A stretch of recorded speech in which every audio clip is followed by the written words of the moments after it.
Good afternoon. So నేను తెలుగులోనే మాట్లాడుతాను, తెలుగులో మాట్లాడుకున్నాను. ఈవెన్ హార్వర్డ్ యూనివర్సిటీ కూడా అదే చెప్పింది, మనం తెలుగులో మన మాతృభాషలో ఎంత నేర్చుకుంటే అంత మంచిదని. Okay, my name is Srinivas Bhusarapu. I'm chief fintech innovation officer, chief information and security officer, India's first fintech innovation officer, India's first fintech innovation officer from the Ministry of Finance. I am part of UPI. Next వచ్చే ERP కూడా ఇంకా మీరు విని కూడా ఉంటారు. ERP లో we are doing lot of things. ఈ T-Hub like అట్లాంటి యూస్ కేసెస్ చాలా రావాలి. ఓకే, సో ఇక్కడ మన కాంటెక్స్ట్ ఏంటంటే సైబర్ సెక్యూరిటీ, అంతే కదా. Cyber security one of the critical area for us now. Okay, అంటే సైబర్ సెక్యూరిటీ, సైబర్ క్రైమ్స్ అంటే ఏంటి, అసలు ఎందుకు జరుగుతున్నాయి? సో దానికి మెంటల్ వెల్ బీయింగ్ ఎట్లా అవ్వాలి, డిజిటల్ వెల్ బీయింగ్ ఎట్లా అవ్వాలి, డిజిటల్ వెల్ బీయింగ్ కూడా కావాలి. చాలా మంది యంగ్స్టర్స్ ఉన్నారు, యంగ్స్టర్స్ కొత్త కొత్త సొల్యూషన్స్ ఎట్లా బిల్డ్ చేయాలి అనేది కూడా ఇంపార్టెంట్. ఇక్కడ ఎవరైనా 14416 అనే నంబర్ విన్నారు ఎప్పుడైనా? 14416 అదేంటంటే మీరు ఏంటో చెప్తుంది, మీ మెంటల్ స్టేజ్ ఏంటో చెప్తుంది. 14416 మెంటల్ వెల్బీయింగ్ అంటాం దాన్ని. సో అలాంటిదే చాలా కేసులలో సైబర్ క్రైమ్స్లలో ఇది చాలా ఉపయోగపడుతుంది. వాళ్ళ మెంటల్ కండిషన్ అక్కడ ఆ సైబర్ క్రైమ్స్ ఏమంటామంటే దీన్ని సోషల్ ఇంజనీరింగ్ టెక్నిక్ అంటాం. వాళ్ళ సోషల్ ఇంజనీరింగ్ టెక్నిక్ చాలా వాడతారు. మన మైండ్ని వాళ్ళ కంట్రోల్లోకి తీసుకొని మన ఓటీపీ చెప్పేటట్టు చేస్తారు. మన ఓటీపీ మనమే చెప్తుంటామా లేదా? సైబర్ క్రైమ్ ఎట్లా జరుగుతుందంటే మన కన్సెంట్ లేకుండా అసలే జరగదు, మన ప్రమేయం లేకుండా అస్సలే జరగదు. అది అందుకే ఆ స్టేజ్లో మనం రీసెంట్గా చూసాం కొన్ని డిస్ట్రిక్ట్లలో క్రిప్టో కరెన్సీస్ లో ఇన్వెస్ట్ చేసి, క్రిప్టో ఫ్రాడ్స్ లో ఇన్వెస్ట్ చేసి సూసైడ్ చేసుకున్న వాళ్ళు చాలా మంది ఉన్నారు. చాలా మంది. రీసెంట్ గా ఒక ఇన్వెస్టిగేషన్ కి వెళ్ళాం మేము జగిత్యాల ఏరియాలో. 1200 కోట్ల రూపాయలు, కెన్ యు ఇమాజిన్? 1200 కోట్ల రూపాయల ఫ్రాడ్స్. మళ్ళీ చేసేది ఎక్కడికో వెళ్తుంది, అక్కడ ఉన్న పర్సన్స్ ని పట్టుకోవడం జరిగింది.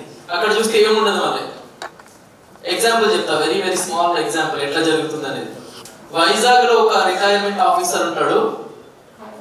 అతని రిటైర్మెంట్ మనీ ఒక 2 కోట్లు వచ్చి పడ్డది అక్కడ ఆయన అకౌంట్ లో. సో పడగానే ఇంటెలిజెన్స్ సిస్టమ్స్, సైబర్ క్రిమినల్స్ ఏం చేశారంటే దాన్ని అండర్స్టాండ్ చేసుకున్నారు. సో వాళ్ళకు ఆ పూలింగ్ అవన్నీ చాలా హై అండ్ టెక్నాలజీ అన్నాడు. వాళ్ళు పడగానే ఓహో ఇక్కడ 2 కోట్లు పడ్డది. సో ఈ started blackmailing, nude calls అని అంటుంటారు చూసారా. సో తనకి ఏదో న్యూడ్ కాల్ చేసి ఫోటోగ్రాఫ్ చేసి తనని బ్లాక్మెయిల్ చేయడం స్టార్ట్ చేశారు. చేయగానే సో సరెండర్ అయ్యాడా, ఒక సైబర్ క్రైమ్ అయింది అక్కడ. సో ఫైన్ అయిన తర్వాత ఈ బ్లాక్మెయిల్ చేయగానే ఇతను ఒక్కొక్క విడతలుగా 2 కోట్ల రూపాయలు పంపించడం జరిగింది.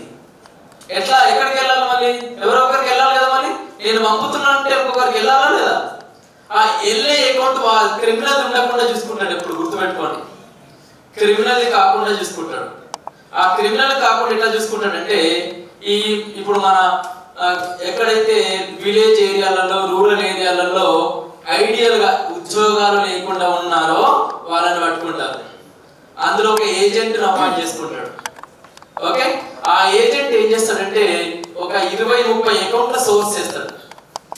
వాళ్ళకి తెలిసిన వాళ్ళ దగ్గర నుంచి, బాబు నీకు 1 లక్ష రూపాయలు వేస్తే నువ్వు ఒక 2,000 ఉంచుకొని నాకు ఒక 92,000 నాకు 98,000 నాకు ఇచ్చేయమని చెప్తా ఉంటాడు. నేను ఫ్రీగా వచ్చేయమనే కదా. ఈ గాంజా ఇవన్నీ అలవాట్లు ఎట్లా వస్తున్నాయంటే అందుకే వస్తున్నాయి, drugs and all these things. So ఆ 2,000 రాగానే సో అలా 1 లెగ్గు, 2 లెగ్గులు, 3 లెగ్గులు ఇట్లా వెళ్తుంటాయి అన్నమాట. సో అంటిల్ అన్లెస్ ఇక్కడ ఈ అకౌంట్లలో ఉంటే నాకేం ప్రాబ్లం లేదు. పోలీసు డిపార్ట్మెంట్, సైబర్ క్రిమినల్స్ ఇలా పట్టుకోగలుగుతారు ఈజీగా. వాళ్ళు ఏం చేస్తారంటే ఒక 2-3 లెగ్గులు ట్రస్ట్ బిల్డ్ చేయగానే 4th లెగ్ నుంచి క్యాష్, ఫిజికల్ క్యాష్ లో కన్వర్ట్ చేసుకోవడానికి ట్రై చేస్తారు. 2-3 లెగ్గులు అవ్వగా. సో ఫిజికల్ క్యాష్ అప్పుడేంటి 2,000 ఇస్తాను కదా, 1,00,000 రూపాయలు చేయగానే అది విత్డ్రా చేస్తాడు ₹1,00,000 విత్డ్రా చేసి 98,000 ఇస్తాడు ఏజెంట్కి. ఓకే 2,000 ఉంచుకున్న ఫ్రీగా వచ్చింది కదా. సో ఈ 99,000 నుంచి ఈ ఇంకొక అగ్రిగేటర్ అంటాం ఈయనని, మన భాషలో ఏంటంటే కాంట్రాక్టర్, వీళ్ళందరూ పూర్ చేసిగా ఈయన 8,000 తీసుకుంటాడు. ఓకే ఇక్కడ నుంచి 90,000 ఎటు వెళ్తున్నాయో తెలియదు,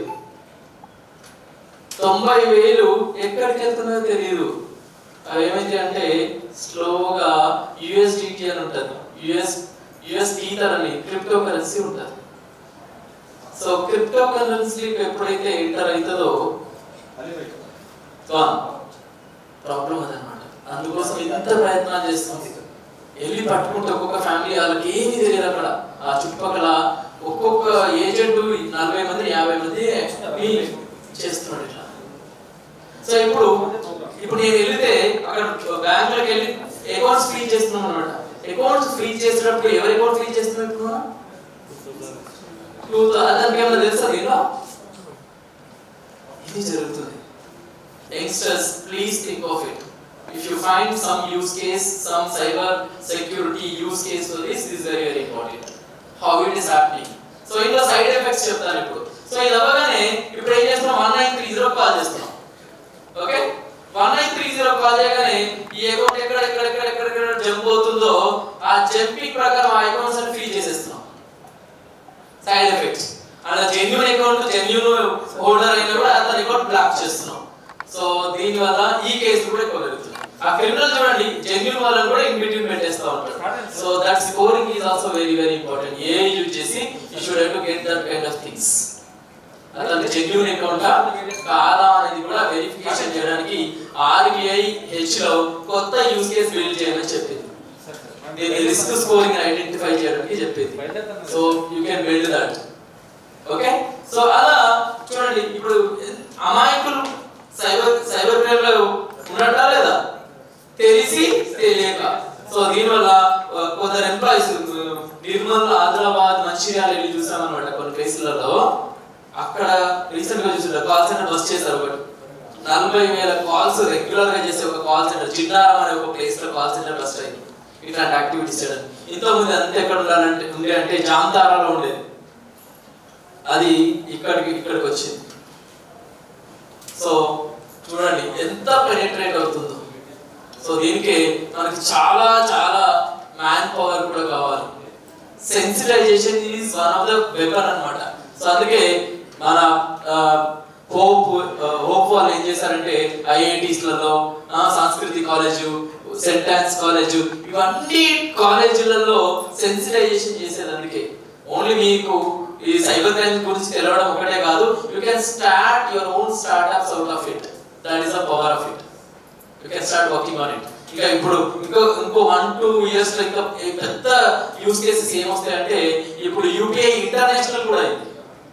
ఐడియా ఉందా ఎంతమందికి? యూపీఐ ఇంటర్నేషనల్ 20 కంట్రీస్ లో యూపీఐ ఎక్స్టెండ్ చేశారు, దుబాయ్ సౌదీ ఇవన్నిట్లలో. ఇప్పుడు చూడండి ఈ తెలియని మనీ మళ్ళీ AML PML anti money laundering prevention of money laundering. So ఆ రిస్క్ స్కోరింగ్ పెట్టేసి దానికి తోడు ఇప్పుడు దుబాయ్ లాంటి ప్లేస్ లో crypto currency is legalized. So అక్కడ 0% ట్యాక్స్, ఇక్కడ 30% tax. So they are started establishing few things over there. So money routing అట్లా అవుతుంది. సో అక్కడ కూడా ఈ ఫైనాన్షియల్ ఫ్రాడ్ సైబర్ క్రైమ్స్ చాలా జరుగుతున్నాయి. ఎన్ని చేసినా ఫైనల్ గా cyber crimes leads to financial benefit for the criminals. So దానికి మీరు కొత్తగా ఆలోచించి కొత్త సొల్యూషన్ బిల్డ్ చేయడం అనేది మా ఉద్దేశం. అందుకే దీనిలో మెంటల్ వెల్బీయింగ్ డిజిటల్ వెల్బీయింగ్ కూడా చాలా చాలా important. Cyber crimes mental wellbeing digital wellbeing చాలా ఇంపార్టెంట్. అందుకే రీసెంట్ గా వరంగల్ ఏరియాలో ఒక ఎస్ఐ అండ్ ఫ్యామిలీ, ఎస్ఐ కూడా నార్మల్ వ్యక్తి కూడా కాదు, 20-25 లక్షలు క్రిప్టో కరెన్సీస్ లో పెట్టి ఆ స్ట్రెస్లు అవన్నీ భరించలేక సూసైడ్ చేస్తున్న ఫ్యామిలీ. ఇంకొక ఏరియా.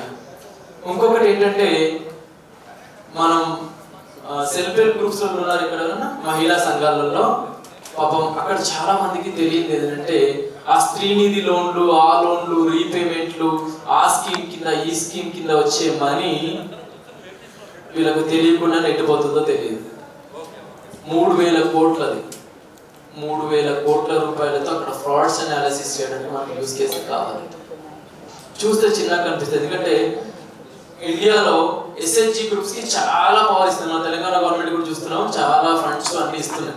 పాపం వాళ్ళకి వస్తుంది కానీ అది ఎక్కడి నుంచి పోతుందో తెలియట్లేదు. సో అందుకే hour NGOs started working towards these kind of cyber crimes. ఇలా చాలా యూస్ కేసెస్ ఉన్నాయి, we are working on that. So as a youngsters, ఇప్పుడు మా దగ్గర గోవా నుంచి ఒక అతను వచ్చాడు, one of the young scholar, research scholar. So he is also working on calling process మీద ఎలాంటి జరుగుతున్నాయి, సో దానికి సైబర్ క్రైమ్స్ ఎట్లా వాడతారు. సో అందుకే మేము ఏం చేస్తున్నాం అంటే, ఇఫ్ పాసిబుల్ మీరు రాసుకోండి, ఇప్పుడు జరగాలి. మేము గవర్నమెంట్ డిపార్ట్మెంట్స్ కూడా అదే చేస్తున్నాం. ఇప్పుడు ఇంటర్మీడియట్ 8th, 9th, 10th క్లాసులలో కూడా స్పెషల్ సిలబస్ పెట్టించాము. ఇప్పుడు 8th, 9th, 10th సిలబస్ లోకి వెళ్ళి చూస్తే సైబర్ క్రైమ్స్ మీద స్పెషల్ గా ఉంటుంది. ఆ టీచర్లకు కూడా కెపాసిటీ బిల్డ్ చేస్తున్నాం ఇప్పుడు. ఎందుకంటే 8th, 9th, 10th క్లాస్ లో చేస్తే స్లోగా తగ్గుతాయి. అక్కడ ఫౌండేషన్ ఇవ్వాలి, అక్కడ ఫౌండేషన్ ఇస్తేనే తెలుస్తుంది. సో దానికి మనం చిల్డ్రన్ దగ్గర డైరెక్ట్ గా వెళ్ళలేము. వాళ్ళకు మీరు సిలబస్ లోకి వెళ్ళి చూస్తే స్పెషల్ గా సైబర్ క్రైమ్స్ మీద అవేర్నెస్, పాస్వర్డ్ ప్రొటెక్షన్ అండ్ ఈ ప్రొటెక్షన్ అండ్ ఆ ప్రొటెక్షన్ అన్ని ఉంటాయి అక్కడ. So that's what, as a volunteers, you should have to go to nearest schools and give your lecture or sessions, share your knowledge and experiences. It's very, very important. Okay? So ఒక చిన్న exercise చేద్దాం. ఇక్కడ ఎంతమందికి smart phones ఉన్నాయి? ఇక్కడ మనకు మనం assess చేస్తుంది ఎంత perfect. Okay, Facebook, WhatsApp. Okay, so next question, మీ మొబైల్లో ఎంతమందికి యాంటీవైరస్ ఉంది?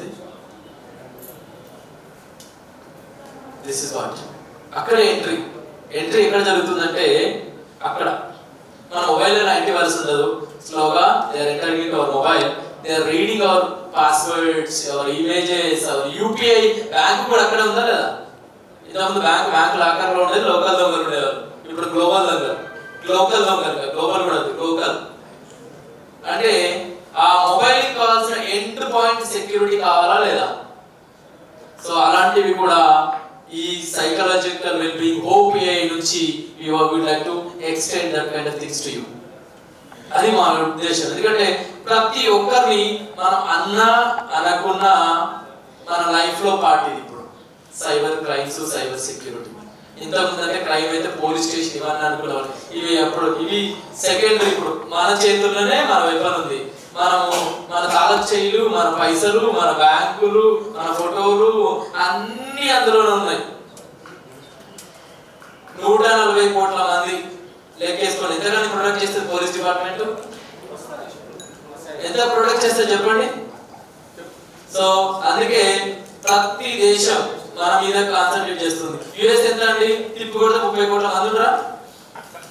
30 కోట్లు ఉంటారు. మనం 140 కోట్ల మంది. ఎంత సెక్యూరిటీ ప్రొవైడ్ చేయాలో చూడండి, ఎన్ని యూస్ కేసు బిల్డ్ చేయొచ్చో చూడండి. ఇంకొక కేసు, ఫార్మర్స్ కేసులో చూడండి.